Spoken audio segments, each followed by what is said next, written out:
তো রাত পোহালেই কিন্তু কোজাগরী লক্ষ্মী পুজো। অনেকেই বাড়িতে কিন্তু কোজাগরী লক্ষ্মী পুজো করে থাকেন। তো এই মা লক্ষ্মীর পুজোর সাথে আর কোন কোন দেবতার পুজো অপরিহার্য, সেটাই কিন্তু আজকে আমি এই ভিডিওর মাধ্যমে বলব। যে মা লক্ষ্মীর পুজোর সাথে সাথে অবশ্যই জীবনে সুখ সমৃদ্ধি লাভ, ধনসম্পত্তি বৃদ্ধি এবং জীবনের যে সৌভাগ্য সেটাকে বাড়ানোর জন্য যে দেবতার পুজো মা লক্ষ্মীর পুজোর সাথে সাথে অবশ্যই করবেন। তো এই ভিডিওটি যাদের ভালো লাগবে অবশ্যই কমেন্টে কিন্তু জয় মা লক্ষ্মী লিখতে একদমই ভুলবেন না। আর কারা কারা কাল লক্ষ্মী পুজো করছেন সেটাও কিন্তু অবশ্যই জানাবেন।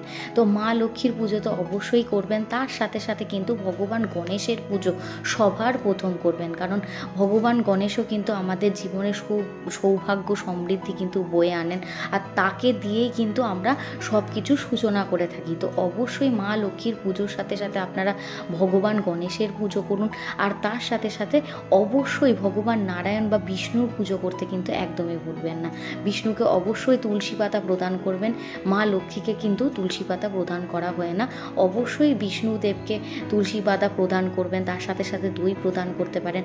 অনেকে চান তো আপনারা কুবের দেবতারও কিন্তু মা লক্ষ্মীর সাথে সাথে পুজো করতে পারেন। তো অবশ্যই যারা যারা পুজো করবেন কালকে কমেন্টে জানাতে কিন্তু একদমই ভুলবেন না। তার সাথে সাথে সবাই বলুন জয় মা লক্ষ্মী।